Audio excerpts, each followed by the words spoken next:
જય માતાજી ખેડૂત મિત્રો, સવારના સૌને રામ રામ અને વંદન।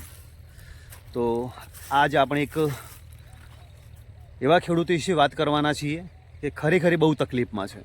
કેવા ખેડૂત? નાના ખેડૂત, જેને 20 કટ્ટા, 25 કટ્ટા અને 30 કટ્ટા કે 40 કટ્ટા કે 50 કટ્ટા આસપાસ વાયા છે અને વેપારીઓ સપોર્ટ પણ કર્યો છે। એમને કદાચ બિયારણ વાવવા માટે આપ્યું છે, ધિરાણ કર્યું છે, પણ બટાકાની પોઝિશન થોડી ટાઈટ થઈ ગઈ છે। બહુ ટાઈટ એટલે અત્યારે 100 રૂપિયા અને 95 રૂપિયા પુખરા જ બટાકું કોઈ લેવા તૈયાર નથી અને બીજા સીડમાં પણ ભાવ દબી જ ગયા છે, કારણ કે વેપાર થતા નથી, કોઈ લેવા તૈયાર નથી બટાકું। વેપારીને એમ છે કે કોલ્ડ સ્ટોરેજમાં કદાચ જગ્યા હોય ના હોય, એ પણ હવે ઇસ્યુ છે કદાચ, અને આગળ પણ માંગ નથી એવું કહે છે વેપારીઓ, કારણ કે આગળ કોઈ બોલતા નથી। એટલે ખેડૂત વેપારી પણ શું કરે, પણ છતાંય મારી એક નમ્ર વિનંતી છે વેપારીઓને કે આવા નાના ખેડૂત પર ધ્યાન આપજો, એ મરી જાય સાહેબ, કારણ કે એને એટલી પોઝિશન ટાઈટ થઈ ગઈ છે ને, કારણ કે એને એક બાજુ ખેતરમાં ઢગા પડ્યા છે।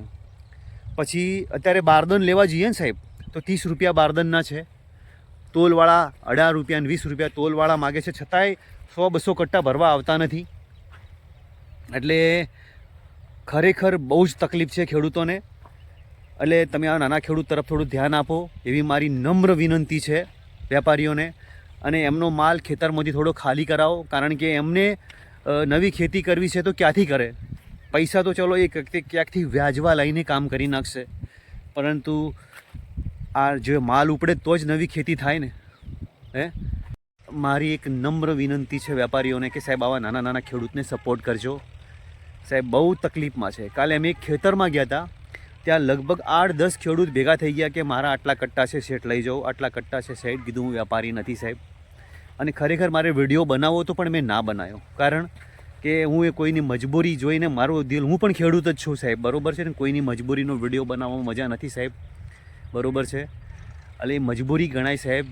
કોઈ ગાડી આવીને ઊભી રહે ને તો ખેડૂતને એમ થાય છે કે મારા ખેતરમાં કોઈ વેપારી આવ્યો છે સાહેબ, આવું ના થવું જોઈએ ખેડૂત પ્રત્યે સાહેબ। આવું ખેડૂતની હાલત મેં ક્યાંય નથી જોઈ। આટલી મંદી, ભલે હશે મંદી આવી છે ગઈ વર્ષે, પણ માલ તો ઉપડી ગયો હશે, વેપાર થઈ ગયો હશે, પણ અત્યારે વેપાર નથી થતા અને જો ખેતરમાં ઢગા પડ્યા છે। ફેબ્રુઆરીનો એન્ડ છે, આ ટાઈમે ખેતર ખરેખર મગફળી વવરાઈ ગઈ હોય અને આ ખેતરોમાં ઢગા પડ્યા છે જુઓ સાહેબ, કારણ કે કોઈ જવાબ નથી આપતું, કારણ કે એમ કહે છે કે અમારી પાસે મજૂર નથી, અમારી પાસે આમ નથી, બરાબર છે, અને વેપાર તમે અત્યારે કોલ્ડ સ્ટોરેજમાં માલ લાવી દો, આપણે પછી એનો વ્યવહાર કરશું। છતાંય આપણે એમ નથી કહેતા કે વેપારીઓ ખોટા છે, વેપારીઓ સપોર્ટ કરે છે, પણ એ પણ કેટલા બધા વેપારીઓને સમજવાની જરૂર છે કે સાહેબ થોડા એ આટલા બધા વેપારીઓ છે અને થોડો સપોર્ટ કરશે ને તો નાનો ખેડૂત ઉઘરી જશે। ભલે એને પૈસા નહીં મળે, 2-5 રૂપિયા નુકસાન આવશે તો સહન કરી જશે, પણ સાહેબ થોડો આ માલ ઉપાડવામાં સપોર્ટ કરજો। જો આ ખેડૂત જાતે મજૂરી કરે છે સાહેબ, અને 2-2 રૂપિયાની આશાએ મજૂરી કરતો હોય છે કે અમને 2 રૂપિયા મળશે, આ બટાકા શાકભાજીમાં આવે છે, આપણે એમ નથી કહેતા કે સરકાર કંઈક રાહત ફાળવે, એ સરકારની વાત છે, પણ ખરેખર માલનો નિકાલ કરાવવો જરૂરી છે, કારણ કે કદાચ આવું થાય ને તો નાના ખેડૂતની દશા બહુ જ નબળી થઈ જશે અને ખેતી પ્રત્યે એમનું મન ઉઠી જશે। અત્યારે નવું માલ નવી ખેતી કરવી ને સાહેબ બહુ જ ખર્ચા આવે છે, ખેડ કરાવી, પછી બિયારણ અત્યારે બહુ ટાઈટ છે, મગફળીનું બિયારણ પણ બહુ મોંઘું છે, ખાતર મોંઘું છે, અને વાવવાના ટાઈમે સાહેબ બહુ જ ખર્ચો આવે છે, અને પછી આવું થાય ને એટલે માણસ હારી જાય, ખેડૂત હારી જાય।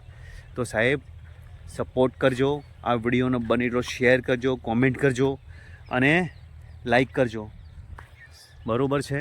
જય માતાજી, જય જવાન, જય કિસાન।